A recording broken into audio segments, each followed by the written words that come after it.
오늘 우리가 함께 읽을 말씀은 요한계시록 1장 4절, 5절, 6절입니다. 제가 개인적으로 참 좋아하는 말씀 중에 한 대목인데요. 우리 요한계시록 1장 4절부터 6절까지 다 찾으셨으면 한 목소리로 읽겠습니다. 시작. 요한은 아시아에 있는 7교회에 편지하노니 이제도 계시고 전에도 계셨고 장차 오실 이와 그의 보좌 앞에 있는 7 영과 또 충성된 증인으로 죽은 자들 가운데에서 먼저 나시고 땅의 임금들의 머리가 되신 예수 그리스도로 말미암아 은혜와 평강이 너희에게 있기를 원하노라. 우리를 사랑하사 그의 피로 우리 죄에서 우리를 해방하시고 그의 아버지 하나님을 위하여 우리를 나라와 제사장으로 삼으신 그에게 영광과 능력이 세세토록 있기를 원하노라. 아멘. 아멘. 오늘은 이제 우리 더질리 교리 공부가 큰 축을 이룬다고 우리가 알고 있죠. 그리고 두 번째 공부 주제가 교회사입니다. 오늘은 그 교회사의 마지막 주제인 한국교회사를 배우는 시간입니다. 다음 주에 한국교회사를 배움으로 우리가 몇 달간 걸쳐서 나눴던 교회사를 대단원 그 내용을 마무리하게 됩니다. 그러면 여러분들 나눠드린 그 강의안 보면 강의안 그 맨 위 머리글 TMC 텐트메이커 코쿤 더질리 14번째 15번째 시간 오타 났네요. 거기 2-4-1 이렇게 돼 있잖아요. 그게 두 번째 과목이란 뜻이에요. 앞에 나와 있는 이가 역사, 교회사, 교회 역사에 대한 주제이고, 이거는 그 교회사 중에 네 번째 주제라는 거죠. 그리고 그 네 번째 주제 중에 맨 마지막 1은 첫 번째 시간이라는 뜻입니다. 두 번째 과목은 교회사고, 네 번째 주제 즉 뭘까요? 우리가 지금까지 교회의 역사를 어떻게 네 마디로 나눠서 공부를 했습니까? 먼저 성경 역사 기억나시죠? 성경 역사는 크게 구약의 역사, 신약의 역사, 제가 한 시간에 쭉 이렇게 훑었습니다. 교회사의 성경 역사 구약의 7마디 기억나세요? 신약에 들어와서는 그냥 예수님의 100년 정도 역사 시간이니까 예수님의 이야기, 예수님 시대에 있었던 여러 가지 이야기를 당시에 배경이 되는 헤롯 가문의 그 4대에 걸친 헤롯 가문의 이야기로 성경 역사를 다 정리를 했습니다. 그때 우리가 기억나는 거는 오늘 내용이 이렇게 길지 않아서 제가 앞에 좀 복습을 해야겠다 싶었어요. 신약 역사 헤롯 가문을 배경으로 우리가 잘 알고 있는 예수님의 이야기, 또 사도행전 이야기를 이렇게 맞춰갈 때 우리한테 어려웠던 게 뭡니까? 증조 할아버지나 증손자나 다 헤롯이라고 나온다라는 거. 그것 때문에 혼동되면 안 된다. 그래서 예수님 태어나실 때 헤롯 대왕을 시작으로 그의 아들뻘 되는 분봉왕의 시대가 있었고, 아켈레오부터 시작해서요, 헤롯 빌립 뭐 이런 사람들이죠. 그리고 손자뻘 되는 아그리빠라고 하는 이자가 사도행전 12장에서 첫 순교자 야고보 사도를 죽이는 그 일이 있었고, 그의 아들 아그리빠 2세 혹은 아그리빠 주니어라고 하고, 헤롯 대왕서부터는 4대째 되는 그 사람은 사도행전에서 사도 바울을 신문하던 사도행전 26장에서 아그리빠 왕이여 라고 얘기했던 사도 바울이 말했던 그 사람이 헤롯 대왕 때부터 본다면 4대째 되는 사람이고, 성경에 거의 유일하게 아그리빠라고 그의 그 서브네임이 이렇게 기록되어 있는 왕이죠. 그래서 그 100년의 역사를 헤롯 가문이라고 하는 배경 속에서 예수님 탄생 이야기, 또한 예수님의 그 활동할 때 분봉왕 시대, 그리고 사도행전이 시작될 때 손자뻘 되는 헤롯 아그리빠 1세, 그리고 사도 바울이 로마에 상고할 때 최후의 신문하던 헤롯 아그리빠 2세까지. 그래서 우리가 구약의 7마디 역사, 창조 시대에서부터 포로 귀환 시대까지 다 아시는 거예요, 여러분. 시험도 봤어요, 우리. 그리고 신약 역사, 이렇게 해서 성경 역사를 제 첫 번째 주제로 나눴고요. 두 번째 교회사에서 두 번째 주제가 뭐였죠? 우리한테 좀 생소할 수 있는 신구약 중간사 기억나시죠? 4대 제국 혹은 아수르 왕조부터 하면은 5대 제국, 그렇죠? 그래서 북왕국을 멸망시켰던 아수르 제국, 남왕국을 멸망시켰던 바벨론 제국, 그리고 바벨론을 무너뜨리고 다시 그 땅, 광활한 땅, 그 이란 땅부터 시작해서 더 넓혔던 페르시아, 성경에서는 바사 제국. 바사 제국의 태조라고 할 수 있는 고레스라고 하는 왕은 바사 제국을 창건하면서 부흥하면서 고레스 칙령을 내려서 이스라엘 백성들, 바벨론에 다 잡아왔던 이스라엘 포로들을 예루살렘에 돌려보내라고 하는 칙서를 보냈죠.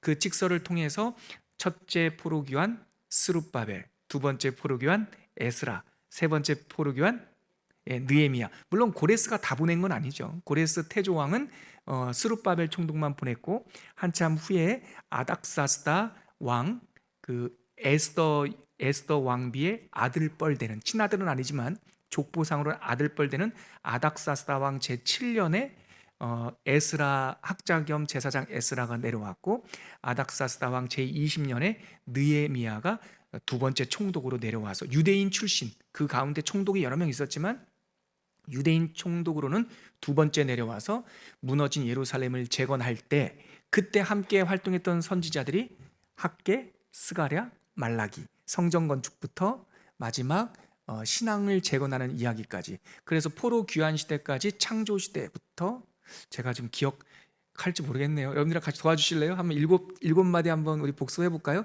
창조 시대, 그 다음에 족장 시대, 맞죠? 그 다음에 출애굽 시대, 그 다음에 정착, 여호수아를 중심으로 정착 시대, 그 다음에 왕국 시대, 그 다음에 포로로 잡혀갔으니까 포로 시대. 이 포로 시대에 살았던 사람이 다니엘, 그리고 에스더, 그리고 포로 시대가 다 끝나고 방금 제가 말씀드렸던 포로 귀환 시대까지 7마디, 구약 7마디, 신약 1마디 해가지고 우리가 신구약 시대와 방금 말씀드렸던 그 중간사까지, 방금 4대 아수르, 바벨론, 페르시아 제국이 끝나고, 자, 다 연결하고 있습니다. 페르시아 제국이 망하고 어느 제국이 일어나죠? 헬라 제국이 일어나죠. 자, 성경 안에는 헬라 제국의 역사가 있다 없다? 없어요. 헬라 제국이 창건되는 게 알렉산더 대왕에서 BC, 예수님 오시기 160 몇 년, 164년인가 167년인가 그러는데요. 그러니까 헬라 제국, 그리스 제국에 대한 역사는 성경에 기록되어 있지 않아요. 그런데 헬라 제국에 대한 이야기, 즉 헬라 제국에 대한 예언 이야기는 있다 없다? 아이고, 누가 예언했어요?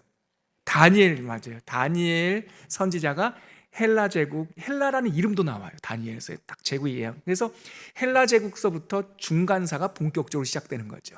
페르시아 제국까지는 중간사가 아니라 구약 성경 역사고, 그래서 헬라 다음에 로마가 나오죠. 그래서 헬라 제국과 로마 제국, 이 두 나라가 신구약 중간사의 배경이 되는 세계사 이야기였고, 로마 제국에서 하스모니안 왕조가, 그러니까 이게 왜 의미가 있나?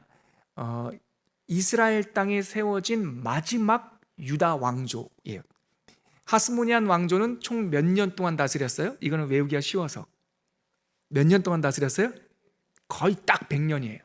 그때 그 집안이 망하면서 그 하스모니아는 제사장 권력과 정치 권력을 다 가지고 있었잖아요. 그래서 내가 왕인데 내 큰아들이 왕되고 내 둘째 아들이 대제사장 되고 그랬단 말이에요. 그래서 그 하스모니안 왕조, 정통성을 갖고 있었던 유다 왕조의 공주랑 결혼을 하고, 헤롯이 에돔 사람인데 유다의 왕으로 등극하잖아요. 헤롯이 혈통적으로는 유대인이 아니에요. 근데 로마랑 그 당시에 강대국이었던 로마랑 친해가지고 로마의 세력을 등입어서 헤롯, 그 이스라엘 지역, 유다 지역의 왕으로 등극하는데 정통성이 없으니까 미리암네, 이 하스모니안 왕가의 혈통을 갖고 있는 공주랑 결혼을 해서 딱 이 명분을 쌓고, 그리고 백성들의 여론, 인기도 얻어야 되니까 헤롯이 뭐 할까 궁리하다가 한 게 뭐죠? 성전, 스룹바벨 성전을 허물어진 건 아닌데 너무나 초라하니까 그것을 다시 이렇게 좀 고쳐서 헤롯 성전을, 그거 스룹바벨 성전이 한 두세 배 정도 더 크게 짓는 그 일을 했죠. 그때 예수님이 태어나셨어요. 이게 바로 중간사죠. 자, 그러면 성경 역사 1, 신구약 중간사 2, 세 번째가 뭐죠? 지난주까지 했던 거, 세계교회사. 세계교회사는 사도적 기독교라고 해서 오순절 마가의 다락방 교회의 탄생부터 사도 요한의 죽음까지, 그거는 0, 숫자로 붙이자면 0, 사도적 기독교. 초대교회사가 있었고, 그리고 지난주에 중세교회사, 현대교회사까지. 그래서 제가 지난주에 간략하지만 장로교회 탄생, 영국 성공회, 장로교회 깔뱅을 중심으로 해서 회중교회, 국가의 지배를 받았던 루터교가 조금 아쉬웠단 말이에요. 종교개혁을 하긴 했는데 로마 교황청에서 벗어났는데 교회가 그 나라의 왕에게 굴복된 듯한 느낌이 드니까, 국가 종교가 되니까 이 장깔뱅의 이 개혁교회는 국가에 귀속되지 않는 자유로운 하나님을 주인으로 왕으로 섬기는 정치와 좀 분리되는 장로 정치를 만들었고, 장로 정치도 우리 싫다, 그냥 우리끼리 좀 신앙 잘 지키고 살자 하는 이런 교회가 경건주의 운동이라고 하는 무브먼트를 통해서 회중교회가 나왔고요. 이 회중교회가 미국에 와서 침례교가 돼요. 침례교. 아무튼 그래서 그런 흐름, 그리고 영국 헨리 8세의 그 이혼 문제 때문에 영어로 말하면 앵글리칸 처치라고 하고요, 우리말로는 성공회라고 말하는 영국 교회가 생겼고, 영국 교회도 그래도 로마 교회랑은 좀 분리되는 교회니까 우리 개혁파에 포함시켜 줘요. 그래서 영국 성공회에서 그 다음에 요한 웨슬리 목사님을 통해서 감리교가 나왔고, 미국에서 요나단 에드워드라고 하는 목사님을 중심으로 대각성 운동이 막 일어나서 미국 땅 신대륙에서 부흥 운동이 일어난다라고 하는 소문을 듣고 웨슬리가 거기 방문하고, 웨슬리 목사님이 활동하실 때 그 휘트필드라고 하는 그 우리 개혁파, 장로교 칼뱅파 회중교회 목사님도 같이 그 미국 선교여행, 인디안 선교여행 갔다 오시다가 성령 세례 받고 막 이래서 감독교회가 생기고요. 또 감독교회에서 20세기 들어오니까 성결교가 생겼고요. 미국에서 20세기 초에 성결 운동이 일어날 때 지난 시간에 오순절 교회가 찰스 폭스 파럼이라고 하는 그 백인 목사님을 통해서 1900년 12월 31일 철야기도 하다가 1901년에 성령 체험하고 오순절 운동이 일어나고요. 그래서 시몬 목사님, 이 아프리카계 미국인 목사님이 LA로 가셔가지고 아주사 그 부흥 운동이 일어났죠. 그때 영국 웨일즈에서도 부흥 운동이 동시 일어나고, 그때 조선 한반도에서도 원산 부흥 운동, 평양 부흥 운동이 거의 비슷한 시기에 성령께서 전 세계 지구본 속에 곳곳에서 성령 운동이 일어났죠. 이게 지금 제가 지난주까지 쭉 했던 세계교회사에 대한 대략이고요. 방금 우리가 얘기할 때 원산 부흥 운동, 평양 대부흥 운동 얘기했죠. 1907년. 이 평양과 원산 부흥 운동이 일어났던 바로 우리가 살고 있는 이 한반도 한국교회사를 오늘과 다음 시간에 걸쳐서 할 겁니다. 지금 한번 교회사, 우리가 뭐 자세한 내용은 아니지만 지난 몇 주간에 걸쳐서 배웠던 교회사 성경 역사를 한 번에 그냥 제가 듬성듬성 한번 요약해 봤습니다. 다음 주는요, 제가 오늘 대략적인 이 조선 땅에 말씀의 씨앗이 뿌려지는 그 이야기를 잠깐 오늘 개관 설명해 드리고, 다음 주는 우리가 귀한 강사 목사님을 한번 모실 텐데요, 성모 감리교회를 섬기시는 장철순 목사님이 오실 거예요. 이분은 우리 인천 제물포를 중심으로 복음이 전해지거든요. 그래서 그 복음이 전해졌던 강화도, 성모도, 제물포 이쪽에 초대교회 선교 현장을 잘 알고 계신 분이에요. 저희 강화도에 있는 우리 선교 박물관, 자그마한 선교 박물관을 또 잘 이렇게 스토리텔링도 해주시는 귀한 목사님이셔서, 다음 주에, 오늘 제가 조금 개관적인 흐름을 말씀드린다면 다음 주에는 우리 장 목사님 오셔서 좀 구체적인 사례, 그 듬성듬성 있었던 감동적인 이야기, 그런 것들을 좀 우리에게 전해 주실 겁니다. 그러면 오늘 본격적으로 한국교회에서 첫 번째 시간 같이 한번 시작해 볼게요. 우리 강의한 목차를 한번 보시죠.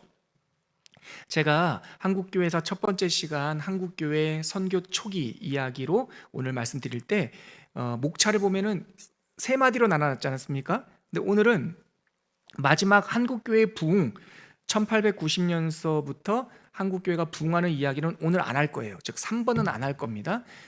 제가 다다음에 제가 다시 이 자리에 설 때 여러분들에게 한국교회 부흥에 대한 지금 우리가 살고 있는 이 시대에 대한 이야기는 다음에 좀 하기로 하고요. 오늘은 천주교회 전례, 개신교회 전례 이 부분, 그러니까 최초의 우리 조선 땅에 어떻게 복음, 예수에 대한 이야기가 전해졌는지에 대해서 좀 요약해서 전해드리도록 하겠습니다. 그럼 강의 하나 한번 1페이지 가보시죠. 좀 먼 이야기부터 시작해야 될 것 같아요. 초대교회사 이야기부터 짧게 제가 한번 말씀을 드릴게요.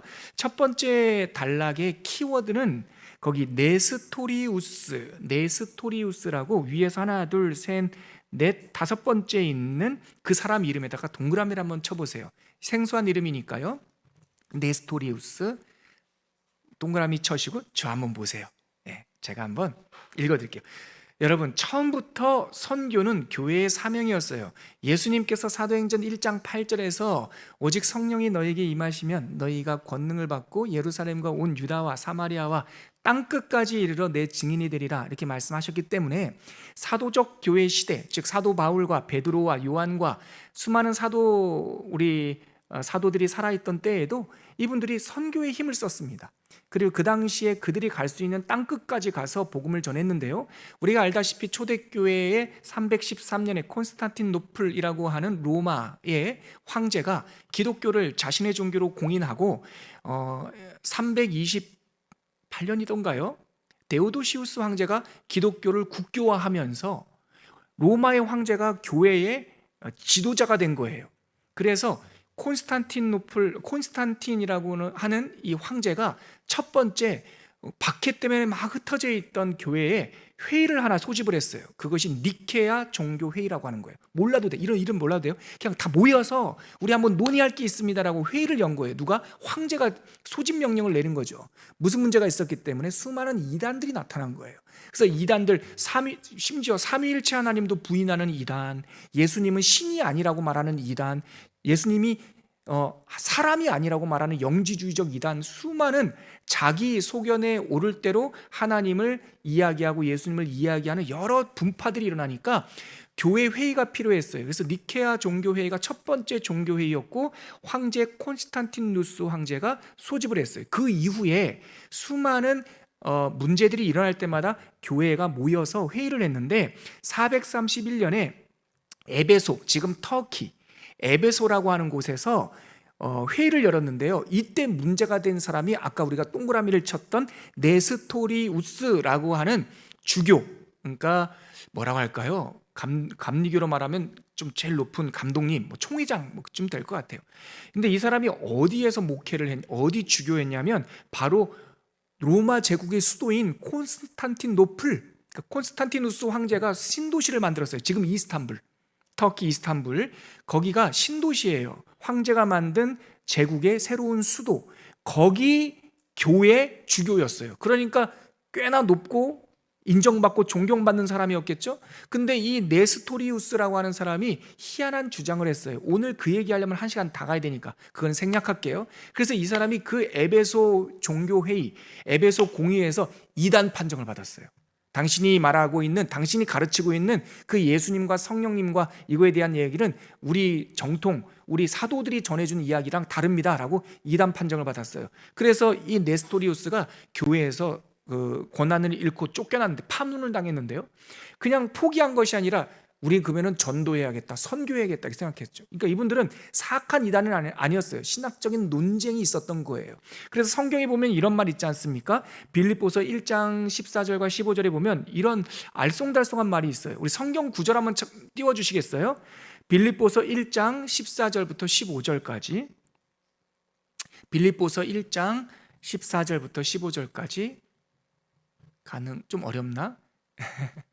그래, 나왔네요. 나왔습니다. 우리 같이 한번 보이시죠? 같이 한번 읽어볼게요. 시작. 다수가 말미암아 주 안에서 하나님의 말씀을 더욱 담대히 전하게 되었느니라. 그러니까 하나님의 말씀을 전했다는 얘기죠. 그 다음이요. 시작. 어떤 이들은 착한 뜻으로 그리스도를 전파하니. 여기까지만이요. 이 부분이 빌립보서 읽다 보면 조금 의아해요. 아니, 전도를 하는데 어떤 이는 투기와 분쟁으로, 어떤 이는 착한 뜻으로 복음을 전했다는 거예요. 그 빌립보서 1장 17절에 가면 이런 표현도 있어요. 순수하지 못하게 다툼으로 그리스도를 전파한다. 이 말이 뭐냐면 초대교회 상황을 우리들에게 살짝 보여주는 건데, 사도적 기독교, 예수님을 목격했던 사도들이 다 천국 가시고 나서 속사도들, 사도들의 제자들이 모여있을 땐 좀 다툼도 있고 또 분쟁도 좀 있고 그랬나 봐요. 그래가지고 네가 올래 내가 올래 하면서 조금 다툼이 있었는데, 그럼에도 불구하고 순수한 열정이 있었던 이 초대교회의 리더들은 그렇게 내가 알고 있는 것들이 조금 네 생각과 달라 이러면 포기하지 않고 그냥 떠났어요. 중심에서 떠나서. 그래서 선교가 좀 더 적극적으로 됐죠. 아까 우리가 동그라미 쳤던 그 네스토리우스라는 사람은요, 눈을 동쪽으로 돌렸어요.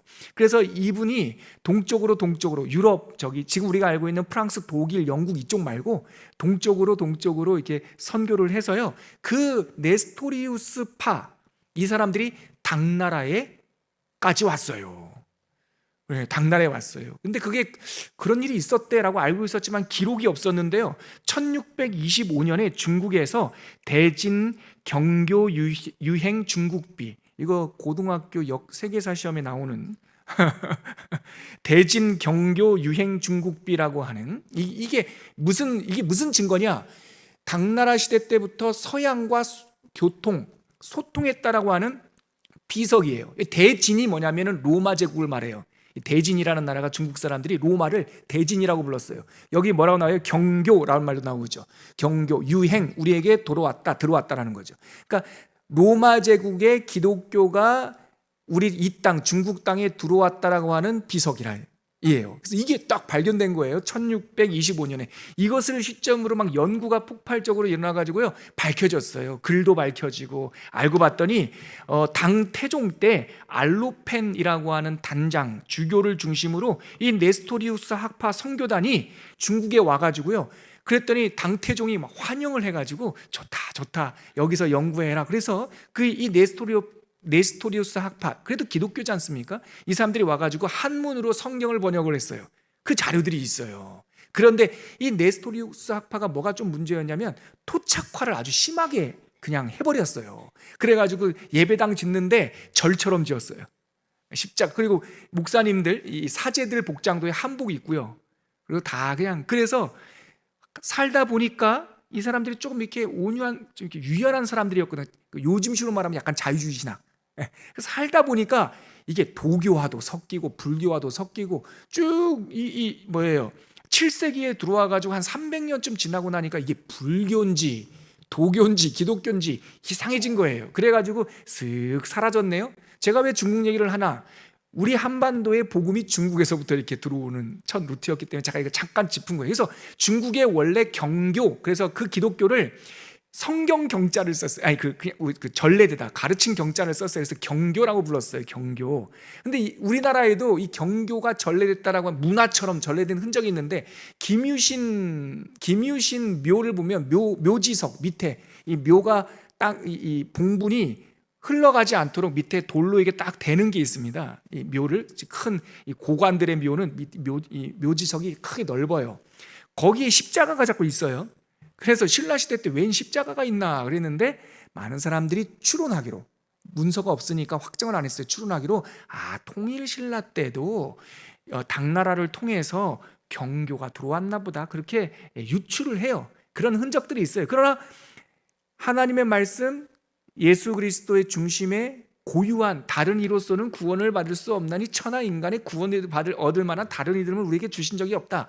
이 예수님의 오직 우리 유일한 하나님에 대한 그것을 타협하고 나니까 경교가 스물스물해서 없어졌단 말이에요.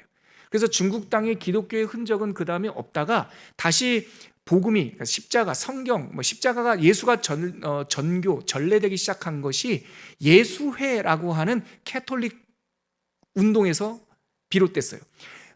중세 교회가 되게 이렇게 타락해 있다가 마틴 루터를 비롯하여 종교 개혁이 일어났어요. 1517년에. 그래서 막 종교 개혁이 일어나고 우리는 로마 교황청 못 따라가겠어 하니까 그렇게 독일이나 스위스나 종교 개혁이 일어난 나라도 땅도 있지만, 그거를 반면교사 삼아서 로마 카톨릭 안에도 우리 이대로 살면 다 죽어, 우리 개혁해야 돼, 단 교황 중심으로 좀 개혁 찾아 이렇게 주장하는 사람들이 있었는데, 이 사람들이 누구냐면 이그나티우스 로욜라, 이냐시오 로욜라라고 말하는 스페인 출신의 한 신부가 저렇게 루터나 칼뱅처럼 저런 개혁은 우리 못하겠고 교회 내, 즉 로마 교회 내에서 종교개혁을 하자라고 해서 사람들을 모아서 마음을 합치고 수도원 정화운동에서 많은 개혁운동을 했어요. 그 개혁운동에 섰던 그 사람들의 모임을 예수회라고 불러요. 이 사람들은요, 귀족 출신도 아니고 옛날 중세 1000년 동안 귀족들 또 막 권세가들이 자꾸 교황도 하고 그랬지 않습니까? 이 사람들은요, 군인 출신, 가난한 사람, 평민 출신, 순수한 사람들이 예수회를 만들어서 로마 교회를 개혁하려고 하다 보니까 하여튼 말씀대로 살려고 하면 전도, 선교는 당연히 와요. 예수님의 명령이니까. 땅끝까지 이르러 내 증인이 되라고 하시는 것은 성경에 기록된 예수님의 분명한 명령이기 때문에 로마 교회 안에서도 좀 똑바로 살아보려고 하는 사람들은 선교를 하기 시작했단 말이에요. 그래서 예수회 신부들이 그 로마 교황청 안에서 권력 싸움하지 않고 정말 성경 들고 말씀 들고 이렇게 가방 메고 선교를 나갔어요. 여러분들이 감동받아 보신 적이 있을 법한 그 미션이라는 영화 아십니까? 미션 영화에 등장하는 그 신부님들 있죠. 그 사람들이 예수의 신부들입니다. 그 사람들이. 근데 그런 움직임들이 이 중국에도 왔어요. 그래서 수많은 예수의 신부님들이 중국에 와서 전도를 하고 있었어요. 그래서 그렇게 전래된 그 예수의 신부님들의 활동으로 중국과 일본 같은 경우에는 사비올라 신부라고 해서 임진왜란 때 이미 신부님들이 그 일본에 와 있었어요. 그리고 그들의 생각으로 조선은 중국의 속국이기 때문에 따로 구체적인 선교 대상으로 보지도 않고, 산도 험하고 거기 가려면 배 타고 가야 되고 그러니까 그냥 중국과 일본 중심으로 예수의 카톨릭이 먼저 쫙 선교가 됐죠. 그런데 서학이라고 하는 카테고리로 조선에도 서학이 이때 중국에 서양 사람들 과학 문명 이러한 것들이 전래되자 이 조선 땅에도 조선 땅의 학자들과 양반들에도 서학에 대한 관심을 갖고 있는 사람들이 있었어요. 생겼죠. 그 사람 중에 우리가 오늘 한국교회사에 기억해야 될 사람은 이승훈 선생이에요. 이승훈 선생, 천주교의 전례 1784년. 요거 하나 알아두면 좋아요. 왜 그런가? 이거 보십시오. 이승훈 동그라미 한번 붙여보세요. 1페이지. 이분이 동그라미 이렇게 치시고요. 그리고 다시 한번 보세요. 이분이 왜 중요한가? 우리나라 처음 조선 사람, 한국 사람 최초로 세례를 받은 사람이에요.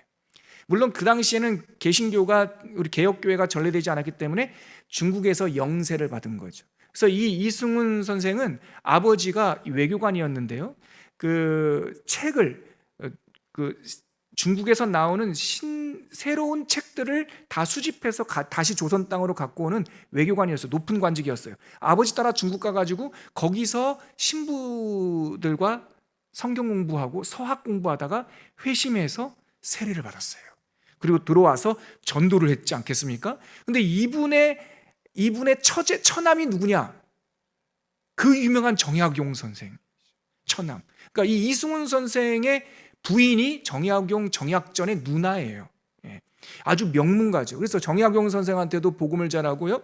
그리고 그의 아들, 그의 또 다른 형 정약전 선생한테도 복음을 전해서 그쪽 집안이 다 서학파가 돼버린 거예요. 그리고 이벽이라고 하는 그 친구한테도 복음을 전했어요. 그래서 그 달렛이라고 하는 한국 천주교 교회사를 쓴 외국 사람이 우리나라 그 한국 천주교 교회사를 썼는데, 거기 보면 이벽 선생이 그 이승훈과 정약전, 정약용 선생과 함께 앉은 자리에서 가슴이 뜨거워져서 했던 그 말이 기록되어 있어요. 제가 발췌해 갖고 왔는데요. 달렛의 한국 천주교 교회사 상권 307페이지에 보니까 이런 말이 있어요. 우리 마이크에서는 제 목소리만 나가겠지만 같이 읽어보시죠. 시작. 이것은 참으로 훌륭한 도리이고 참된 길이요, 위대하신 천주께서 우리나라의 무수한 사람들을 불쌍히 여기셔서 우리가 그들에게 구속의 은혜에 참여케 하시기를 원하시오. 이것은 하나님의 명령이요, 우리는 하나님의 부르심에 귀를 막고 있을 수 없어 기독교를 전파하고 모든 사람에게 복음을 전해야 하오. 제가 그 명칭을 기독교라고 하는 거, 그리고 저기 처음에는 천주라고 이벽 선생이 썼는데 이제 그 천주라는 말이 하나님이기 때문에 뒤에는 제가 하나님이라고 이렇게 용어를 우리한테 맞게 좀 바꿨는데요. 이런 말을 이벽 선생이 하고 정약용 선생도 그것에 감동받고 세례를 받고 그랬어요. 제가 영화 얘기, 아까 미션 얘기했는데 몇 년 전에 나온 자산어보라고 하는 그 영화, 아주 잘 만들어진 영화예요. 자산어보가 바로 정약전 선생이 이 박해를 받아서 흑산도에 유배 갔을 때 거기서 보냈던 그 일을 흑백 영화처럼 찍은 건데요. 순조대왕이 정약전 선생, 똑똑한 사람을 보내면서 사람만 있거라, 사람만 있거라, 그대가 살아있는 것이 충이요 내가 언젠간 너를 부를 것이다, 그리고 보내. 거기서 이제 순교하시잖아요, 정약전 선생은. 정약용 선생은 저기 완도, 보길도 유배 가셨다가 그분은 돌아오시고, 하여튼 그쪽 집안, 그 영화의 배경이 됐던 것이 매형이었던 이승훈 선생을 통해서 복음이 전파되어 정약용 이쪽 집안에 당시에 아주 핫했던, 아주 셀럽이었던 집안에 이 기독교가 들어가죠. 다음 페이지 한번 넘겨보죠. 두 번째 사람, 요 사람만 한 번 더 기억해 보시죠. 김대건 아시죠? 우리나라 이 김대건 신부는 우리나라 최초, 조선 사람 최초 목사, 사제, 신부가 되시는 분이에요. 이분 가족 자체가 이 서학 예수교를, 야소교를 믿어서, 예수교를 믿어서 피난 가서 가난을 무릅쓰고 저희 안성 쪽으로 도피해서 사셨는데요. 안성에 가면은 그 별리네라고 하는 그 이분들의 생가터가 있어요. 근데 이분이 1836년에 그 피에르 모방이라고 하는 중국 예수교 선교사, 그러니까 중국에서 활동하였던 선교사가 조선에도 예수 믿는 사람들이 있다는 얘기를 듣고 거기서 신학생 3명을 선발을 해요. 그 중에 선발된 사람이 이 김대건 소년이었어요. 그때 기준 제가 읽어보니까 16세 이하여야 한다. 선발 기준이 부모가 다 예수를 믿어서 어렸을 때부터 그런 것들 똑똑해야 돼요. 그래서 3명을 선발해서 그 중국인 출신, 중국계 예수의 신부였던 유방제 신부님이, 생긴 게 한국 사람하고 똑같으니까 한국말도 잘하고, 유방제 신부의 인도를 받아서 이 3명의 신학 후보생들을 데리고 압록강 건너가지고 저기 중국 북경에도 신학교가 있었는데 좀 위험하니까, 또 약간 자유주의 신학이 있으니까 포르투갈계 신부님들이 신학교를 만들었던 마카오까지 걸어가요. 그래서 거기서 이 김대건 신부가 10년 동안, 장장 10년 동안 수련을 받고 신학을 해서 이 사제서품을 받아요. 그게 1845년, 그러니까 1836년에 12세인가 10대 아주 어린 우리 김대건 신부가 1821년이니까요 15살이네요 15살 때 개나리 보침 하나 메고 막 중국까지 건너가서 걸어서 마카오까지 가가지고 15살에 가서 24살까지 신학 공부를 해서 사제 서품을 받았어요. 8월에 받자마자 2달 만에 10월 달에 들어왔어요. 들어와서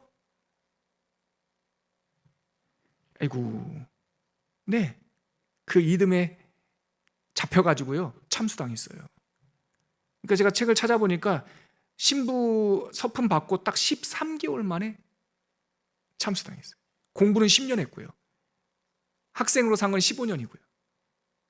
참 이런 거예요. 우리나라 최초의, 하여튼 뭐 그렇게 됐어요. 가톨릭에서는 굉장히 중요한 인물이긴 해요. 제가 이 얘기를 왜 하냐, 목사님 왜 개신교인데 가톨릭 얘기를 합니까? 이 뿌리를 알아야지 하죠. 여러분 보십시오. 루터가 종교개혁을 1517년에 종교개혁을 일으키기 전에는 타락했든 뭐했든 간에 기독교는 종교개혁 전에는 하나였으니까. 그래서 중세교회에서 초대교회에서 공부하면 그쪽 역사를 공부해야 되는 거고요. 지금 제가 왜 1700년도 이 이야기를 합니까? 이때는 개신교가 안 들어왔어요. 전례가 안 됐어요. 그러니까 정약용 선생이나 정약전 선생도 그 예수님에 대한, 예수님 그 주기도문, 산상복음, 산상설교 이런 것들을 보면서 믿었던 것이죠. 그래서 그렇게 김대건 신부가 순교를 당하고, 그럼에도 불구하고 수많은 신유박해, 병인박해, 수많은 박해를 통해서도 이 복음이 계속 전파됐습니다. 근데 중요한 건 뭡니까? 처음에 이승훈 선생이 첫 세례를 받던 게 1784년이잖아요. 여기 1페이지 앞에 보세요. 우리나라 조선 사람 1번으로 세례받았던 이승훈 선생이 1784년이죠. 2페이지 가보세요. 2페이지 기독 개신교회 전례할 때 1884년이라고 말하죠. 1884년 3페이지 가보면 알렌 선교사님이 1884년 나오죠. 여기 한번 동그라미 쳐볼래요? 알렌? 딱 100년이에요. 신묘합니다. 1784년 이승훈 선생이 영세를 받고 딱 100년 후에 1884년에 첫 번째 개신교 선교사가 합법적으로 우리나라에 들어와요. 딱 100년 만에. 자, 그러면 이제 개신교 전례 한번 보시죠. 이 선교사님이 들어와서 우리 복음주의, 우리 개혁주의, 이 개신교가 우리나라에 들어오기 전에 마치 세례 요한처럼, 알렌 선교사가 들어오기 전에 세례 요한처럼 길을 예비하던 3명의 인물이 있어요. 이름만 한번 들어보세요. 자, 글자 보면 헷갈리니까 저 한번 좀 보세요. 제가 3명 이름 딱 말씀드릴게요. 첫 번째 인물이 누구냐? 칼 귀츠라프. 두 번째는 로버트 토마스. 세 번째는 쉬워요. 우리나라 사람이니까. 이수정. 자, 이제 강의안을 보십시오. 2페이지. 복음. 선교사가 우리나라에 들어오기 전에 하나님께서 길을 열었던 사람, 칼 귀츠라프. 이 사람이 누구냐면 독일 사람이에요. 저는 이 한국교회사 연구하면서도 너무 신기했어요. 먼저 로마교회 카톨릭이 들어왔습니다. 세계교회사의 축소판 같아요. 두 번째 개신교 이 칼 귀츠라프가 어떤 사람이냐면 최초의 한국을 방문한 선교사. 근데 선교 사역은 하지 않았어요. 선교할 수 있나? 거기 복음의 준비 그달락 밑에서 하나 둘 세 번째 보면은 조선 선교의 가능성을 타진하기 위해 조선에 입국한 첫 번째 개신교 선교사 칼 귀츠라프라고 제가 적어놨죠. 칼 귀츠라프의 특징은 뭐냐면 배 타고 중국에서 활동했어요. 이분은 중국과 태국에서 황해 서해 쪽으로 배 타고 와가지고 황해도 사람들 만나고 조선 선교할 수 있나 이렇게 보고 가신 분이에요. 근데 이분의 국적이 어디냐? 독일 사람이에요. 종교개혁 1번이 누구예요? 독일이에요. 종교개혁 1번 루터가 만든 그 교회가 루터교회예요. 이 칼 귀츠라프 선교사가 루터교 선교사예요. 신기하죠? 1번이에요. 그 다음에 로버트 토마스 선교사는 중국에 파송받았어요. 중국에. 그런데 중국에 와서 보니까 중국의 속국이라고 여겨졌던 조선에도 조선 사람들을 만나면서 저기 선교해야겠구나. 그래서 귀츠라프는 조선을 품은 게 아니라 중국의 변방을 품었던 건데 이 로버트 토마스 선교사는 조선 선교를 마음을 먹었어요. 그래가지고 여기 황해도 쪽에 있는 어떤 섬에 와가지고 2달 반 언어 연수도 받고요. 중국에 살고 있는 조선인 2명을 만나가지고 언어 교육도 받고요.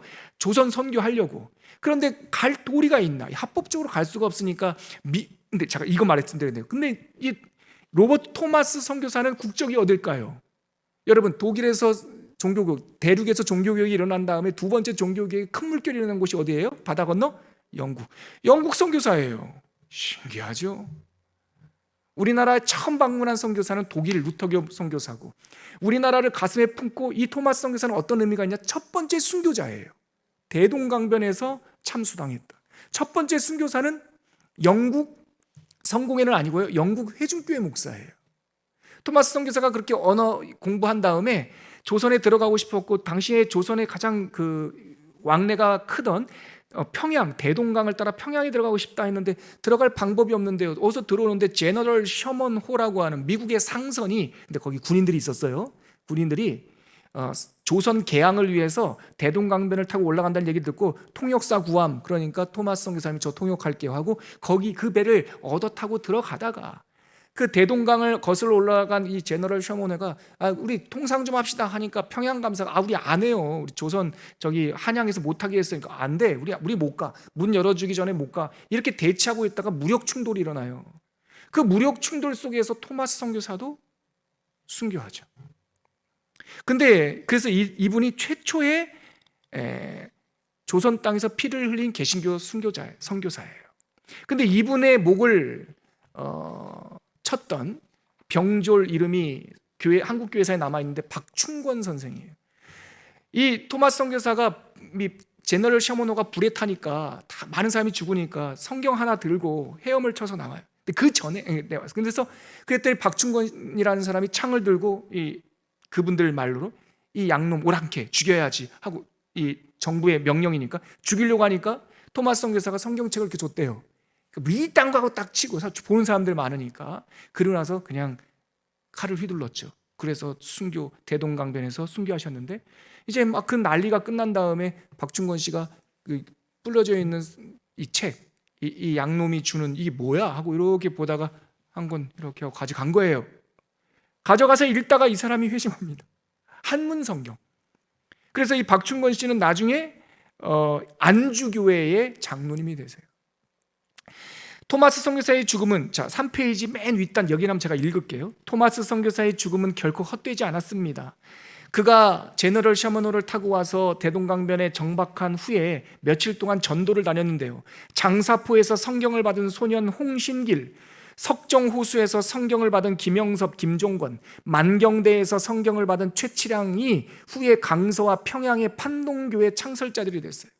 그 며칠 동안 한문 성경 주면서 이 양놈 오랑캐 양귀신 얘기 들으면서 전도했던 이 젊은 이 20대의 토마스 선교사의 그 짧은 선교의 역사를 통해서 벌써 몇 명이 일어납니까? 몇 명이 성경을 받고, 그리고 평양에서 교회들이 개척되기 시작하고, 우리가 잘 알고 있는 1907년 평양 대부흥운동의 씨앗이 이때부터 뿌려지기 시작한 거죠. 그리고 아까 말씀드렸던 토마스를 죽인 병졸 박충권도 곧 회심하는 그런 기적이 일어나요. 토마스를 죽인 후에 집으로 가는 길에 남몰래 성경 한 권을, 한문 성경 한 권을 주워 품에 넣은 박충권은 집에 돌아가서 읽다가 회심하는 기적을 일으킵니다. 그는 예수를 믿은 후에 평양 안주교회의 영수가 되었고, 그때는 옛날에는 영수라고 그랬어요. 장로가 되었고, 그의 조카 이영태도 후에 주님을 영접하고 평양 숭실 전문학교를 졸업한 뒤에 미국 남장로교회 레이놀즈 선교사와의 조사, 전도사가 되어가지고요, 한국인 성경번역위원회 한 사람으로 한글 성경, 우리 최초의 한글 성경 번역에 큰 역할을 했어요. 그러니까 이런 일들이 조선 평양에서 일어났던 거죠. 이렇게 중국을 통해서 선교사들이 선교의 문을 두드리고 한문 성경을 전해주고 있을 때, 이때 세 번째, 이 선교의 길을 열었던 세 번째 인물 이수정 선생. 이렇게 중국을 통해서 그 귀칠라프, 존 로스, 제가 말씀 안 드렸지만 성경 번역을 했던 사람이 있어요. 그리고 우리 토마스 선교사님 막 들어와서 이렇게 하고 있을 때, 일본에서도 이미 선교사가 들어왔던 일본에서도 또 하나의 기적이 하나님의 일이 일어나고 있었는데, 이수정이라고 하는 분이 이 이모군란 때, 이 신식군대, 옛날 군대 싸우는 그때 좀 공을 얻어가지고 일본에 답사를 갈 수 있는 권한을 얻어가지고요, 일본에 가서 이렇게 나라의 공무원으로 이렇게 답사하고 있을 때 선교사를 만났어요. 개신교 선교사를. 그래서 그분을 통해서 예수 복음 듣고 이 이수경 선생이 일본에서 세례를 받아요. 그리고 이분이 어학의 재능이 있으니까 일본어로 번역된 마가복음을 한국말로 번역하는 일을 일본에서 했어요. 그러니까 우리나라의 정식으로, 이게 세계 교회사에서 이 한국 교회사가 좀 특별한 케이스인데요, 우리나라의 정식으로 선교사가 들어오기 전에 우리말 성경을 갖고 있었던 민족이에요, 우리가. 그리고 선교사가 들어와서 교회를 짓거나 또 무슨 재단, 선교 본부를 짓기 전에 성경이 먼저 전래된 곳이에요. 그래서 이수정 선생이 일본 동경에서 이렇게 요코하마에서 이렇게 성경 마가복음 번역하고 있을 때 큰 은혜를 받아가지고 미국 장로교회에 편지를 보내요. 조선 땅, 내 조국 조선 땅에 선교사를 파송해달라고. 그 편지가 미국에서 아주 유행을 했습니다. 그래서 그 이수정의 편지는 일반 기독교 주간 잡지인 그 주간지에 실리고요, 1월에 1884년에 실리고요, 선교 잡지에도 실리고요, 3월에 실리고요. 이거를 실으면서 마케도니, 그 사도행전에 나오는 건너와서 우리를 도우라.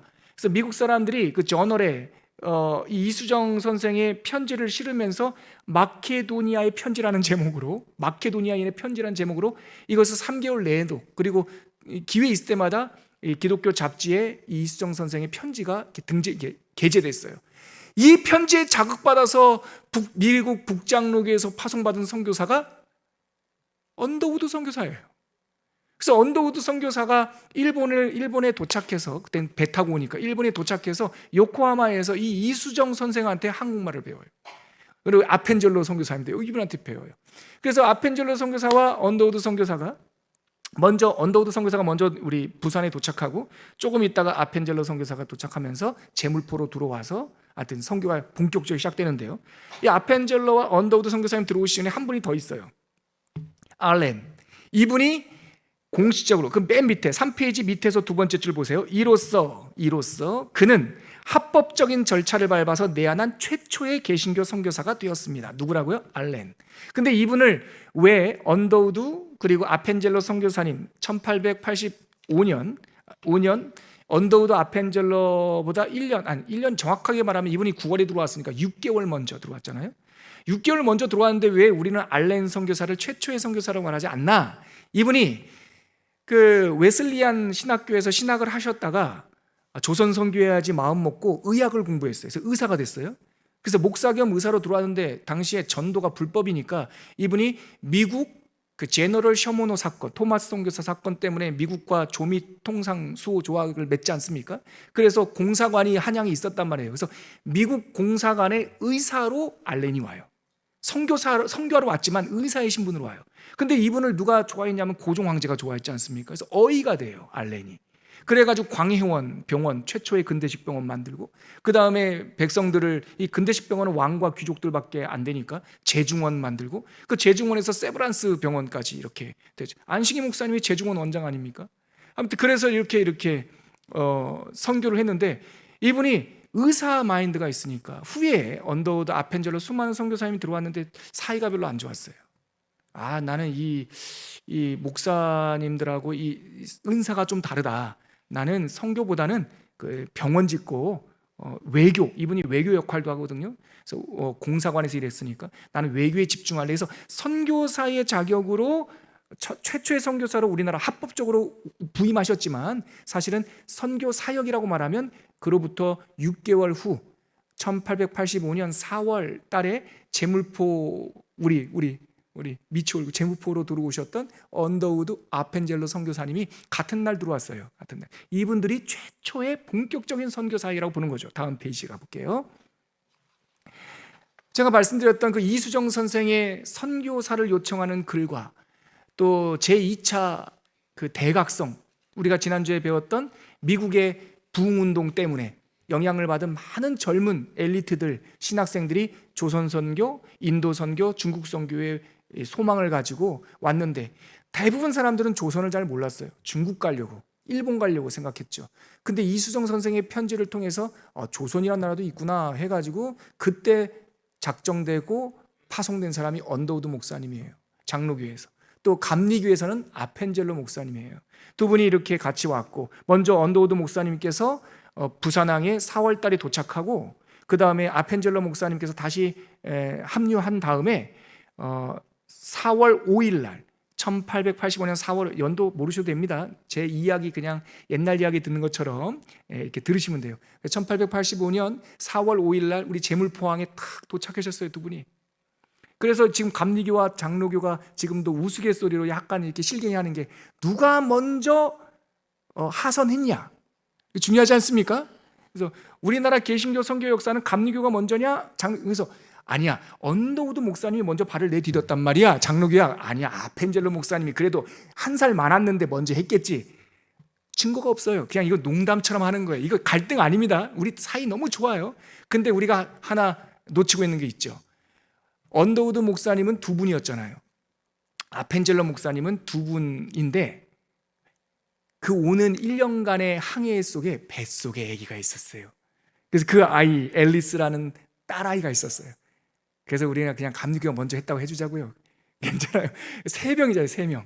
그래서 두 분이 최초의 선교 사역을 본격적으로 했던 감리교 장로교 목사님이었고, 그 앨리스, 소녀 앨리스는 조선 땅에서 태어난 최초의 서양 사람이에요. 그런 의미가 있죠. 참 그때 이야기를 이렇게 읽어보면 제가 오늘은 그냥 얼개만 말씀드리는데요. 그 언더우드 젊은 그 선교사가 이 이역만리 한 번도 가보지 않은 이 조선 땅에 가려고 할 때 얼마나 많은 성령 체험을 하고 은혜 체험을 했겠습니까? 알렌 선교사가 선교사로 의사로 왔다가 그 나라의 정변 속에서 갑신정변에도 막 그 휩쓸리고, 왕을 보고 이 쓰러져가는 나라의 슬픔을 의사로서, 그런 감동적인 이야기들이 너무 많고요. 한 선교사님은 이제 나중에 쭉 여러 선교사님들이 들어오시는데, 들어오셔서 아기가 8일 만에 조선 땅에 발을 밟고 8일 만에 자기 아이가 천국 가는 일도 있고요. 양화진 선교 모원에 가면 정말 감동적인 이야기들이 많아요. 이 시간에 그 수많은 별과 같은 사람들을 다 말씀드릴 수는 없어요. 그래서 문을 연 언더우드 아펜젤러 목사님을 통해서 이 한양에 교회가 세워졌는데요. 아펜젤러 목사님을 통해서 세워진 최초의 교회이자 최초의 감리교회가 정동제일교회예요. 너무 감사하게 제가 이거 신묘막측이란 말로밖에 할 수 없는데, 지난주에 제가 그 교회 그 초청을 받아서 수예배 인도하러 갔는데요. 수예배는 마침 새로 지은 새 예배당이 아니라 그 아펜젤로 목사님께서 설교하셨던 베델홀이라고 하는 그 예배당에서 예배를 드렸는데요. 저보고 설교하라고 서라고 했던 그 강대상이 바로 그 아펜젤로 목사님이 설교했던 강대상이에요. 그 백수십 년 된 강대상. 제가 이런 거 스케줄 맞춰서 제가 이날 초청해 주세요 그러지 않았을 거 아닙니까? 참 감동되고. 제가 베이직교에서 아까도 잠깐 지나가면서 말씀드렸지만 함께 사역했던 그 세브란스 병원 안신기 목사님이 방금 말씀드린 알렌 선교사가 만들었던 그 재중원의 원장 사역을 하시고요. 지금 이제 세브란스 병원 재중원은 우리나라 그 군중들, 우리나라 백성들을 돕는 것이 아니라 제3지대, 복음이 필요하고 의술이 필요한 베트남, 미얀마, 아프리카 이런 곳에 의사들을 키우고 병원을 짓고 하는 그 재중원의 정신을 선교하는, 겉으로는 의술 사역이지만 그거 다 예수 정신, 복음 정신이 있어서 그거를 하시는. 그래서 저는 정말 아무것도 아닌 사람인데, 야, 이 몇 주 사이에 내가 한국사에 살고 있구나, 한국 선교사에 살고 있구나. 저뿐이겠습니까? 여러분, 두 분이 발 디딘 곳이 바로 우리 교회가 개척된 미추홀구 제물포항 아니에요? 인천항. 그러니까 인천항에서 정동까지 제가 일주일 만에 지금 왔다 갔다 하고 있는 거예요. 야, 신기해요. 감동적이고요. 이 감동이 여러분들에게 다 전해지지 못하지만 정말 한 사람의 눈물, 아까 우리 박충건 씨의 회심을 보면서 토마스 선교사가 일주일도 못 있었단 말이에요. 그렇게 기다리고 이역만리를 건너서 대동강을 거슬러서 그 대동강에 도착했는데 며칠 선교 못하고 참수당했어요. 20대에. 그러면은 그 사람은 실패한 건가? 실패가 아니라는 거예요. 우리가 사나 죽으나 하나님의 역사는 다양한 방법과 다양한 역사로 이루시고, 그리고 그 한 중심에는 말씀이 있더라는 거예요. 성경이 전파되고, 이수정 선생의 회심을 통해서 언더우드 선교사님과 아펜젤라 선교사님이 제물포항이 1885년 4월 5일에 발을 디딜 때 그들의 손에 한글 성경이 있었다는 거 아닙니까? 마가복음 전서가 있었다는 거 아니에요?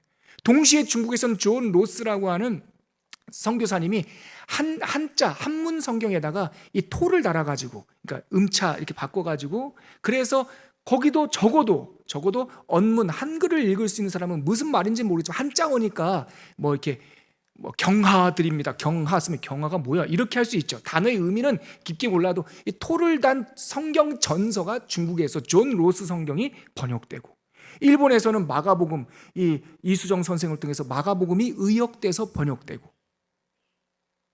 참. 그리고 그때 번역한 마가복음에 있는 주기도문에 대한 번역이, 혹시 방송실 이수정 선생님 그 주기도문 번역본 그 그림이 있으면 한번 보여주시겠습니까? 이게 발견이 됐는데요. 미국 그 선교 역사 그 책에 이수정 선생이 번역된 그 주기도문 번역본이 함께 실려 있는 책이 있어요. 그 혹시 보여줄 수 있나요? 이수정 2라고 되어 있는, 준비가 안 됐나 봅니다. 이거. 아니, 저게 주기도문이에요. 저분이 이수정 선생이에요. 꼼꼼하게 생기셨죠? 근데 저거 말고 다음 사진 한번 보여주세요. 다음 사진. 사진에 갑자기 제가 나와서 제가 놀랐는데, 시간이 많이 됐으니까 넘어갈게요. 괜찮습니다. 감사합니다. 제가 보여드리려 했던 사진, 여러분 단체창에다 다 보여드릴게요. 올려드릴게요. 영어 성경인데요. 영어 성경에 그 챕터에, 저 영어 성경이거든요. 삥 둘러서 그 옆에 세로로 써 있는 거 있죠. 그게 이수정 선생의 주기도문 번역이에요. 선교의 역사 박물관에 저게 있어요. 감사합니다. 요즘에 우리가 스마트폰 있어서 교회 모니터 화면에도 잘 안 보이면 자꾸 손을 이렇게 하시는 습관이 있는데, 저거는 이제 안 켜지고, 제가 단체창에다 다 올려드릴게요. 한 번씩 한번 보세요. 아무튼 이수정 선생이 없었더라면, 이수정 선생의 회심과 세례가 없었더라면, 그가 성경을 번역할 수 있는 은사가 없었더라면, 자기가 깨닫고 은혜 받고 감사하다고 끝났으면 되는데, 그가 어떻게 샌프란시스코에 편지를 쓰고 워싱턴에 편지를 써서 건너와서 우리를 도와달라고, 우리 조국 조선 땅에 선교사를 파송해달라고 선교를 보냈으며, 그것에 감동받는 그 한 번도 보지 못한 크리스찬들이 그것을 가지고 잡지와 월간지에 내고, 그것에 언더우드 선교사가 감동을 받아서 북장로교에서 파송을 결정하고, 동시에 감리교 선교사님이 3일 차이로 또 오시고, 그것도 부산에서 딱 만나서 들어오실 때는, 제물포에 들어오실 때는 같은 날에 딱 들어오시고, 어떻게 이런 신묘막측한 일이 일어나는가? 제가 오늘 이 정도에서 마무리해야 될 것 같은데요, 한국 선교사, 세계 선교사를 뿐만 아니라 한국 선교사만 읽어도 참 이게 하나님의 성령의 역사다. 때가 참에, 마침 그때에, 하필 그때에 기적의 연속이 계속 일어나면서 여러분들 아시다시피 나라 잃어버리고 왕비가 시해되고 이 황폐해진 땅에, 저는 그렇게 제가 스스로 묘사해요. 나라 잃고 땅 잃어버렸을 때 하나님께서는 우리에게 영원한 왕으로 오셨고 영원한 나라를 주셨다. 그래서 일제강점기 때 대한민국 교회는 어떤 교단, 어떤 교파와 상관없이 대부흥이 일어나는 거죠. 일어나면서 해방을 준비하고, 그리고 그 수많은 우리 믿음의 선배님들이 조국의 독립을 위해서 애쓰고, 그리고 1945년 해방을 맞이하게 되는 거죠. 좀 부족한 이야기는 다음 시간에 제가 다시 한번 좀 더 감동적이고 꼭 알아야 될 에피소드들은 좀 더 설명드리기로 하고요. 오늘 이렇게 첫 시간 한국교회사 시간 마무리하겠습니다. 목차를 한번 보시면 제가 드리고 싶었던 내용들, 자, 목차 한번 보시고 우리 마무리할게요. 찬양하고 마무리할 텐데, 먼저 아무리 그래도 거둬야 될 것 같아요, 말씀을. 자, 1784년 이승훈 선생의 세례, 1845년에 김대건 선생의 사제 서품, 13개월 만에 참수당했다. 이 절절한 그 모습. 복음을 준비했던 귀칠라프 선교사의 첫 방문, 우리 조선 방문, 토마스 선교사의 첫 결단과 순교, 이수정 선생의 일본에서의 첫 성경 번역, 그것을 기초로 합법적인 첫 선교사 알렌 선교사가 미국 공사관에 부임하고, 그리고 말씀과 선교 교육 사역을 위해서 장로교 목사님 언더우드 목사님과 감리교 목사님 아펜젤로 목사님, 또 그의 태중에 아펜젤로 부인의 태중에 우리 앨리스 딸이 함께 잉태된, 서울에서 출생했어요. 서울에서 11월 달에. 그때 딱 들어오는 이 모습, 그리고 하나님께서 계속 수많은 평양 대부흥 운동과 수많은 선교의 열매를 거두셨다. 우리 마지막으로 찬양 올리고 오늘 시간 거두도록 하겠습니다. 이 시간 함께 찬양할 고백은 예배자라는 찬양입니다. 아무도 예배하지 않는 곳에, 아무도 헌신 않는 곳에 주님을 예배하고 헌신하겠습니다 라고 하는 가사입니다. 찬양할게요. 아무도 예배하지 않는 그곳에서 주를 예배하리라. 아무도 찬양하지 않는, 아무도 찬양하지 않는 그곳에서 나 주를 찬양하리라. 아멘. 누구도 헌신하지 않는, 아무도 헌신하지 않는 그곳에서 주께 헌신하리라. 누구도 증거하지 않는, 누구도 증거하지 않는 그곳에서 나 주를 증거하리라. 내가 밟는 모든 땅 주를 예배하게 하소서. 주의 보혈로 덮어지게 하소서. 내가 선이고 주의 거룩한 곳 되게 하소서. 주의 향기로 물들이소서. 내가 밟는 모든 땅, 내가 밟는 모든 땅 주를 예배하게 하소서. 주의 보혈로 덮어지게 하소서. 내가 선이고 주의 거룩한 곳 되게 하소서. 주의 향기로 물들이소서. 여러분, 신학교에서 저에게 한국교회사를 가르쳐줬던 박용규 교수는 2007년 평양 대부흥운동 100주년을 기념하는 본부장이었어요. 제가 2006년도에 신학교에 들어갔거든요. 신학대학원 2학년 때 박영규 교수는 100주년을 맞이하면서 성경 들고 한국교회사에 감춰져 있는 많은 하나님의 기적들을 들고 정말 피를 쏟듯이 마치 부흥사처럼 외치고 다녔어요. 저 사람이 교수인가 부흥사인가 할 정도로. 그분의 열정적인 많은 강의, 해박한 지식, 수많은 고고학적인 문서적 증거도 저희들한테 감동을 줬지만, 그때 100주년 기념 예배당에서 예배드리던 노병균 전도사에게 감동을 줬던 것은 그의 이 한 멘트였어요. 전도사님 여러분, 여러분들의 성경책은 무슨 색으로 기록되어 있습니까? 검은색입니까? 아니요, 내가 보고 있는 성경책은 붉은색입니다. 첫 자부터 마지막까지 붉은색입니다. 우리가 들고 있는 성경책은 수많은 선교사들의 피로 기록된 성경이기 때문입니다. 저의 마음속에도 막 불이 타더라고요. 여러분, 우리 성경책은 검은색 잉크로 인쇄된 것 같지만 교회사를 공부해보면 순교자의 피로 인쇄된 성경입니다. 토마스 선교사의 피, 제가 다 말씀드리지 않았지만 그 아펜젤로 최초의 감리교 목사님은 목포로 가는 배 위에서 선박사고가 일어났는데 물에서 허우적거리는 조선 여학생 한 명 구하려고 뛰어들었다가 44세에 순교했어요. 그가 사랑하는 조선 땅의 바다에서 순교했고, 같이 들어왔던 친구인 언더우드 목사님은 미국에서 치료받다가 소천하셨는데 그의 시신이 한국으로 와서 한국 땅에 묻혔어요. 대동강변에는 토마스 선교사의 피가 있고, 여러분, 우리 교회가 그렇게 만만한 교회가 아닙니다. 하나님의 피, 예수의 피, 순교자들의 피로 세워진, 피 위에 세워진 교회입니다.